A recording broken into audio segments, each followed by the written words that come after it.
We're about to dive into a story you probably didn't learn in history class.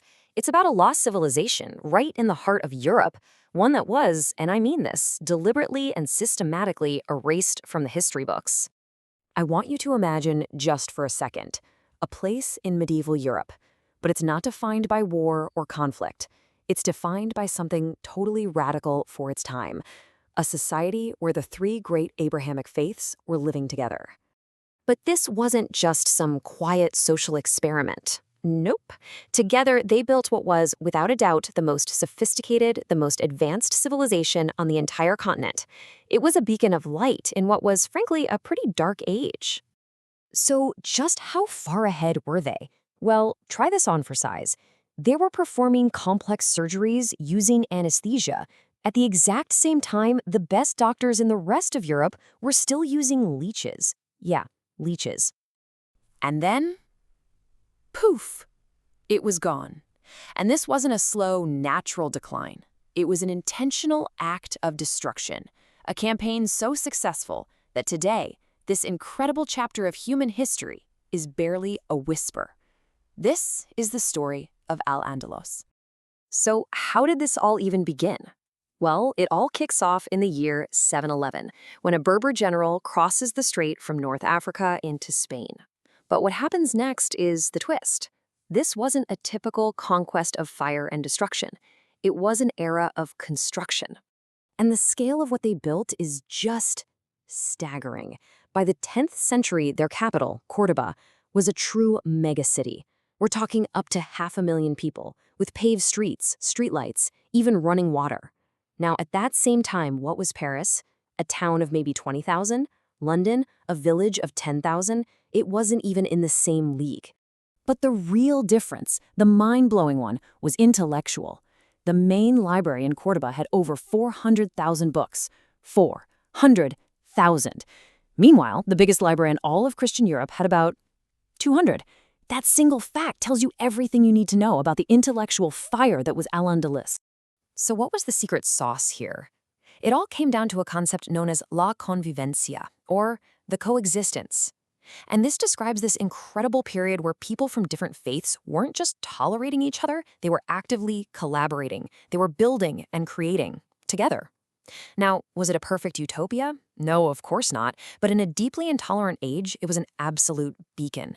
And an environment like that, well, it fostered a golden age of absolute genius. So let's meet some of the brilliant minds from Al-Andalus whose work literally shaped our modern world, even if their names have been mostly forgotten. First up, Al-Zahrawi. You can pretty much call him the father of modern surgery. This guy wrote a 30-volume medical encyclopedia that was the standard textbook in Europe for 500 years. And he didn't just write about surgery. He invented over 200 surgical tools, many of which we'd recognize today. And he pioneered techniques from using catgut for internal stitches to performing the first C-sections. Incredible. Then you've got Ibn Rushd, who was known in the West as Averroes. His whole thing was philosophy. He took the works of Aristotle, which had been basically lost in Europe, and wrote these super detailed commentaries on them. Well, those got translated into Latin and became the foundational texts for universities across Europe. You can draw a straight line from his work to the spark of the European Renaissance. It's that big a deal. And then there's Ziryab, who was basically the ultimate tastemaker of his time. This man changed everyday life in Europe. I mean, things we just take for granted now. The idea of a 3-course meal, changing our fashion based on the season, even toothpaste. He introduced all of that. Oh, and for the musicians out there, he also added a 5th string to the oud, which was a direct ancestor of the modern guitar. And check this out. In the 9th century, over 1,000 years before the Wright brothers, a man named Abbas ibn Firnas built a flying machine with wings, and he flew. He actually achieved a sustained flight, gliding for several minutes before making a pretty rough landing. The dream of flight was alive and well in Al-Andalus. And this entire golden age of genius kind of reaches its peak in one place, the Alhambra Palace in Granada. It's more than just a stunningly beautiful building. It's a monument to the sophistication of their art and science. Those intricate geometric patterns aren't just pretty decorations. They're like architecture as theology, using mathematical perfection to express something about the divine. And then, after almost 800 years, it all came to an end. The centuries-long Christian reconquista of the peninsula was reaching its final bloody stage. and the story takes a very dark, very tragic turn. The downfall was just swift and brutal. The Spanish Inquisition starts its work in 1478. Then, in 1492, the same year Columbus sails, Granada, the very last Muslim kingdom, finally falls. A treaty promising religious freedom was signed, and it was broken almost immediately. By 1614, it was all over. The final expulsion of the people was complete. So how do you erase a civilization that lasted nearly 8 centuries? It turns out there's a playbook, and it is chillingly simple. You break your treaties. You force conversions.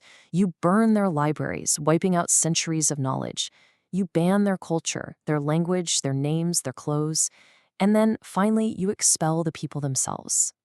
And the human cost of that final step was just staggering. Up to 500,000 people, the Moriscos, Muslims who had been forced to convert, were ultimately expelled, forced from the only home their families had known for centuries on end. But here's the thing about knowledge and culture. You can try to erase it, but echoes always remain. So let's look at the legacy of Al-Andalus that actually survived, hiding in plain sight all around us. You can literally hear the echo in language itself. Over 4,000 Spanish words come directly from Arabic. And we're not talking about obscure words. We're talking about words fundamental to science, like algebra, an algorithm, words for things like alcohol, and words for everyday life, from the pillow on your bed, the almohada, to the guitar itself. And this is the crucial takeaway here. The European Renaissance didn't just pop up out of nowhere. The scientific and philosophical knowledge that sparked it was preserved, it was built upon, and it was transmitted to the continent through Al-Andalus. Europe didn't rediscover its classical heritage on its own. In many ways, Al-Andalus handed it back. And this is why this story matters so much today. It completely challenges that simple narrative of a constant clash of civilizations. What Al-Andalus shows us is that the real, eternal conflict isn't between one faith and another. It's the battle between knowledge and ignorance, between tolerance and fanaticism. 800 years of civilization, deliberately buried. They say the last king of Granada sighed as he looked back one last time on his lost kingdom. That sigh, for a world of beauty and knowledge that was destroyed, still echoes through history. The only question is, are we finally ready to listen?